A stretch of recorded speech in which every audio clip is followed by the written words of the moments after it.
Kemudian tadi menambahkan bahwa bantuan yang diberikan oleh Bapak Presiden itu berasal dari dana bantuan Presiden untuk masyarakat. Jadi tentu ini juga tadi menambahkan penjelasan dari Pak Menko. Kemudian izin dari Pak Yang Mulia Pak Guntur Hamzah mengenakan rapel. Rapel ini dilakukan antara lain pada saat BBM di bulan September, itu karena BBM naiknya 1 kali, Pak. Jadi kalau kita tidak dirapel di depan, itu nanti masyarakatnya berat. Jadi kita kasih mereka di awal, walaupun realisasinya kita lakukan dalam 2 tahapan, yaitu Oktober cair bulan September dan November-Desember cair bulan November.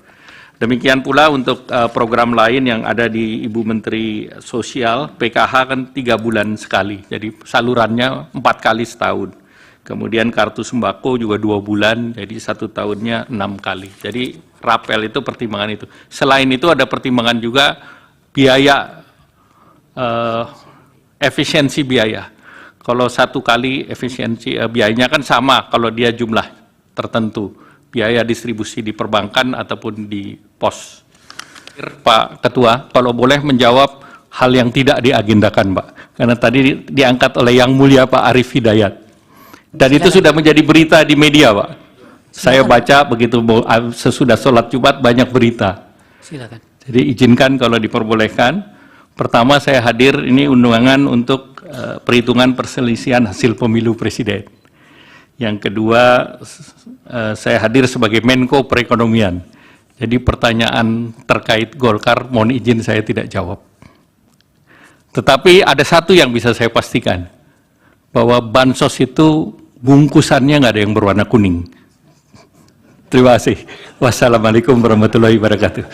Yang warna lain ada, Pak? Saya nggak tahu. Silakan. Baik, terima kasih Yang Mulia Pak Ketua. Terima kasih Pak Erlangga untuk jawabannya. Sedikit saja saya ingin konfirmasi tadi yang disampaikan oleh Pak Menko PMK, bahwa kunjungan Pak Presiden itu untuk memastikan bahwa programnya itu landed ya. Dan pada saat itu ada mungkin pembagian tadi kartu pintar dan sebagainya. Nah, barusan Pak Erlangga menyampaikan bahwa Presiden itu ada dana bantuan Presiden bagi masyarakat. Nah, nomenklatur ini apakah bagian dari Perlinsos atau nomenklatur yang melekat pada jabatan Presiden? Mungkin bisa dikonfirmasi. Jadi nanti Bu Menteri Keuangan akan lebih menjelaskan, tapi pada prinsipnya ini sebagai hal yang melekat dengan Bapak Presiden. Demikian, terima kasih. Dan kedua terkait dengan kunjungan-kunjungan beliau, memang saya menggarisbawahi apa yang disampaikan Menko PMK, karena beberapa program yang di bawah koordinasi perekonomian, seperti kredit usaha rakyat, kemudian kartu prakerja, kemudian pada saat penanganan COVID, itu bantuan kepada kaki 5 nelayan, itu Bapak Presiden juga turun mengecek langsung di lapangan. Dan di beberapa tempat saya mendampingi beliau. Demikian, terima kasih. Baik. Silakan Ibu Menteri Keuangan. Apakah automatic adjustment dipakai untuk membiayai bansos? Tidak. Karena bansos dan perlinsos sudah dianggarkan di APBN, baik di bagian anggaran kementerian masing-masing, tadi dari Kemendikbud, Kementerian Agama, Kementerian Kesehatan, Kementerian Sosial, dan yang lainnya, maupun di bagian anggaran Bendahara Umum Negara, itu seperti subsidi, atau melalui transfer dana keuangan ke daerah seperti BLT desa. Jadi bansos itu posnya beda sama sekali dan tidak dibiayai oleh AA atau automatic adjustment. Yang mulia Ibu Eni tadi menanyakan bansos dilakukan awal tahun, uangnya dari mana? APBN 2024, yaitu Undang-Undang Nomor 19 Tahun 2023 yang diturunkan dengan Perpres 76 2023, itu sudah terbit perpresnya pada bulan November 2023. Jadi sebelum tahun anggaran dimulai, perpres sudah selesai. Bahkan penyerahan DIPA secara simbolik oleh Bapak Presiden kepada Menteri dan Kepala Daerah dilakukan tanggal 29 November 2023. Dengan demikian, seluruh KL dan juga pemerintah daerah bisa melaksanakan anggarannya mulai 1 Januari. Anggarannya ya berasal dari alokasi yang diberikan kepada masing-masing kementerian lembaga atau dalam pemerintah daerah berasal dari transfer ke pemerintah daerah. Pertanyaan dari Yang Mulia Saldi Isra mengenai alokasi dana kunjungan Presiden dan dana bantuan kemasyarakatan dari Presiden. Telah disampaikan oleh Bapak Menko tadi bahwa bantuan kemasyarakatan dari Presiden bukan merupakan bagian dari Perlinsos. Anggaran untuk kunjungan Presiden dan anggaran untuk bantuan kemasyarakatan dari Presiden berasal dari dana operasional Presiden yang berasal dari APBN. Dana operasional Presiden diatur oleh Peraturan Menteri Keuangan 48 2008 yang diubah dengan Peraturan Menteri Keuangan 106 tahun 2008. Sementara dana kemasyarakatan Presiden diatur dalam Peraturan Menteri Sesnek nomor 2 tahun 2020. Kegiatan yang bisa dicakup di dalam dana kemasyarakatan oleh Presiden dan Wakil Presiden dalam hal ini adalah kegiatan keagamaan, pendidikan, sosial, ekonomi, kebudayaan, kepemudaan, pemberdayaan perempuan, keolahragaan, dan kegiatan lain atas perintah Presiden atau Wakil Presiden. Dan bantuan ini bisa diberikan dalam bentuk barang maupun uang. Untuk ilustrasi, tahun 2019 dana operasi Presiden, ini adalah 110 miliar anggaran, realisasinya 57,2 miliar atau 52%. Tahun 2020, alokasi anggaran 116,2 miliar, realisasi 77,9 miliar atau 67%. Tahun 2021, 119,7 miliar, realisasinya 102,4 atau 86%. Tahun 2022, alokasi anggaran 160,9 miliar, realisasi 138,3 miliar atau 86%. Tahun 2023, alokasi anggaran 156,5 miliar, realisasinya 127,8 atau 82%.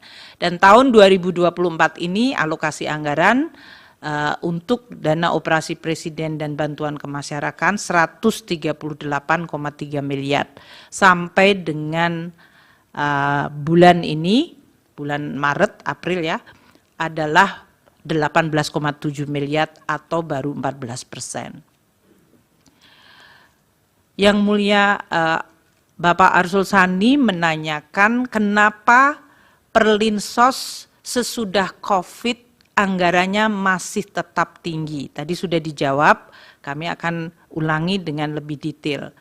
Kenaikan dari anggaran Perlinsos periode 2022 hingga 2024 terutama akibat kenaikan dari harga minyak bumi, perubahan kurs, dan volume dari subsidi.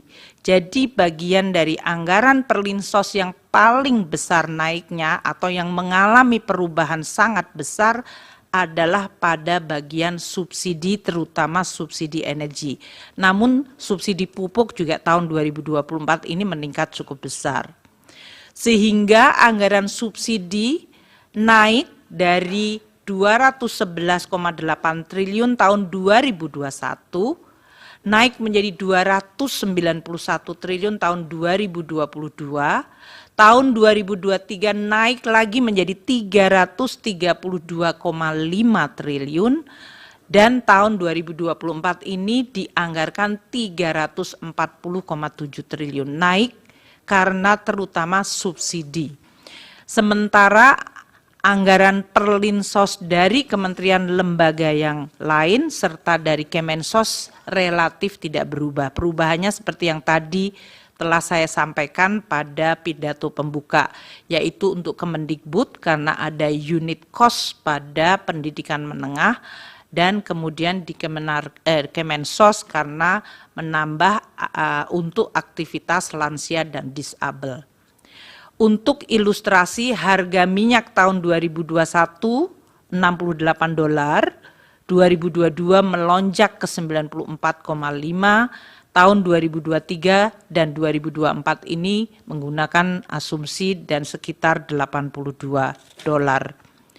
Untuk nilai tukar tahun 2021 14.312, 2022 naik ke 14.871, 2023 15.255, dan tahun 2024 menggunakan APBN asumsi 15.000. Volume solar juga meningkat sangat cukup tinggi, tahun 2020 14,3 juta liter, tahun 2021 naik ke 15,8 juta liter, 2022 di 15,1 juta, tahun 2023 melonjak ke 17 juta, dan di 2024 dialokasikan 19 juta liter. Ini yang menggambarkan bahwa Perlinsos di tahun 22 hingga 24 meskipun pandemi telah selesai tetap tinggi karena subsidi yang merupakan bagian dari perlindungan sosial mengalami kenaikan terutama untuk subsidi energi, dan yang tahun 2024 subsidi pupuk juga mengalami kenaikan. Dari Prof. Arief masih satu. Bu Mensos, mohon maaf saya lagi. Sebelum Ibu jadi Menteri Sosial, apakah sudah ada program bantuan pangan beras? Ada, Bapak. Waktu itu yang menyalurkan siapa? Dulu Kementerian Sosial, Bapak. Oke, terus habis setelah Ibu jadi Menteri digeser ke Kepala Bukan, Badan bukan, Pangan Bapak. Nasional. Mungkin Gimana? saya perlu jelaskan. Ya, Apa itu yang perlu saya dijelaskan jelaskan. supaya Ya. clear. Jadi begini, Pak. Waktu itu sebetulnya diberikan kepada Kemensos. Tapi saat itu karena ada temuan BPK, nanti kami bisa sebutkan, yang tahun 2020 ada temuan BPK bahwa ada dispute harga karena kita menggunakan harga CBP. Kemensos menggunakan harga CBP. Tapi kemudian saya tidak tahu di lapangannya. Saya menerima temuan. Akhirnya saya sampaikan, kenapa BPK nanyakan, kenapa milih harga CBP, kenapa bukan HET? Itu yang saya tawar saat itu. Kenapa kalau saya menggunakan HET atau harga pasar, saya mau dan tidak ada biaya bungkus. Kemudian ternyata nggak bisa, harus menggunakan dana CBP. Akhirnya kami pun tidak mau karena saya juga khawatir ada temuan kalau menggunakan dana menggunakan harga CBP, saya sampaikan begitu. Oke. Jadi karena ada persoalan, kemudian Ibu sendiri yang Ya, menyatakan menolak. keberatan, Ya, terus betul. kemudian oleh Bapak Presiden digeser ke penanganannya Kepala Badan Saya Pangan tidak Nasional. tahu, mohon maaf, saya tidak tahu Oke. kemananya. Mungkin Ibu Menteri Keuangan tahu atau Pak Menko Ekwin? Yang mulia Bapak Arief, waktu bantuan sosial dalam bentuk beras itu dieksekusi dulu, ada juga keluhan mengenai kualitas beras. Karena itu biasanya yang menjadi masalah teknis, beras yang sudah lama ada di Bulog disampaikan dan kualitasnya sudah tidak bagus, sehingga menimbulkan persoalan reputasi bagi pemerintah. Pada saat peralihan menjadi bantuan dalam bentuk cash itu dilakukan untuk PKH dan kemudian bantuan pangan sembako, tapi dalam hal ini diberikan tetap tanpa dalam bentuk beras atau in kind, tapi cash kemudian untuk menciptakan perputaran ekonomi di masing-masing daerah. Sedangkan yang Bapanas itu dibentuk tahun 2022 merupakan turunan dari Undang-Undang Nomor 12 mengenai pangan, ketahanan pangan. Itu tujuannya memang cukup luas, kalau tadi saya sampaikan di dalam presentasinya, termasuk di dalamnya adalah stabilisasi dari harga pangan, namun tidak hanya dari sisi harga, tapi juga pengadaan dan juga jumlah stok, distribusi, dan bahkan antar daerah. Bapanas sebetulnya mandatnya 11 komoditas untuk masalah ketahanan pangan. Namun untuk tahap yang pertama karena baru dibentuk tahun 2022, fokusnya hanya 3, yaitu beras, jagung, dan kedelai. Nah, untuk yang beras ini tentunya begitu masuk masalah ada El Nino, jumlah kurang, makanya koordinasi Bapanas dengan Bulog mengenai pengadaan beras bisa dari dalam dan dari luar negeri apabila jumlah stoknya tidak ada atau tidak mencukupi. Demikian. Jadi memang itu dibuat di dalam rangka ketahanan pangan termasuk nasional, stabilisasi harga. Salah satu aktivitasnya memang bisa memberikan bantuan pangan kepada kelompok tidak mampu. Itu sebagai salah satu aktivitas, tapi fokusnya sebetulnya adalah untuk stabilisasi harga dan untuk ketahanan pangan. Oke, terima kasih Ibu Menteri Keuangan, Ibu Menteri Sosial. Terima kasih. Baik, baik Bapak-bapak dan Ibu-ibu, sebelum ditutup,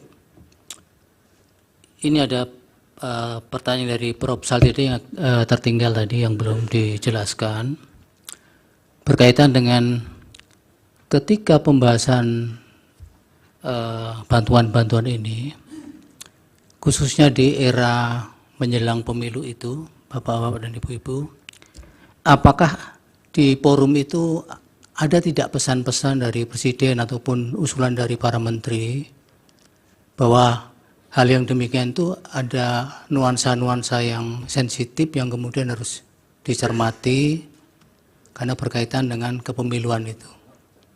Pernah tidak dalam proses ratas-ratas maupun mungkin bisa dijelaskan Pak Menko bidang PMK atau bidang perekonomian?